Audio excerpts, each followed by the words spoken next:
Sa ilang kwento ng matatanda, may paniniwalang hindi lahat ng pangalan ay dapat binabanggit sa kagubatan.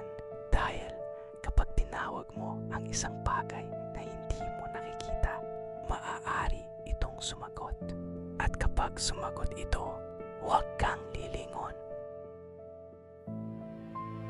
Magkakaibigan sina Carlo, Nico at June. Isang weekend, pumunta sila sa isang liblib na lugar para mag-camping. Bago sila umalis, pinaalalahanan sila ng isang matandang residente. Huwag kayong sisigaw ng pangalan sa gubat kapag gabi na. Natawa sila. Bakit po? Hindi sumagot ang matanda. Tumitig lang siya sa kagubatan. Gabi na nang marinig nila ang isang tunog. Parang may naglalakad sa pagitan ng mga puno. Baka hayop, sabi ni June. Maya-maya, may tumawag. Carlo! Napatingin silang lahat. Walang tao. Muli, Carlo. Mas malapit. Tumayo si Carlo. Baka kayo lang.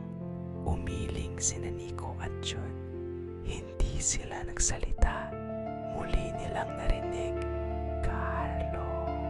Pero ngayon, galing na sa likod nila. Naalala ni June ang sinabi ng matanda. Huwag lilingon. Biglang may tumawa. Mahina, parang bata. Tumakbo sila pabalik sa campsite. Pagdating doon, nakita nila ang tent. Nakasara at may tao sa loob. June, boses ni Carlo. Pero nasa tabi niya si Carlo. Nanginginig silang tatlo. Mula sa loob ng tent, muling nagsalita ang boses. June, hindi nila binuksan hanggang sa umaga. Paglabas nila, walang tao sa loob. Pero may mga bakas ng paa sa paligid ng tent. Hindi papunta sa loob, kundi papalayo mula sa kagubatan.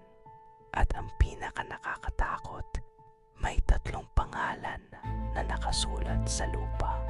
Carlo, Nico, June.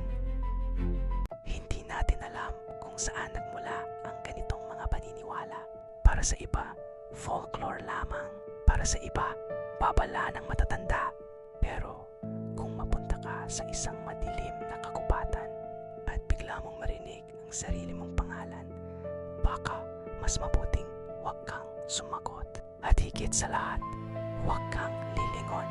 Kung may kwento kang hindi mo kayang ikwento mag-isa, ipadala mo sa gabi sa Pilipinas. Baka ikaw ang maging susunod naming kwento.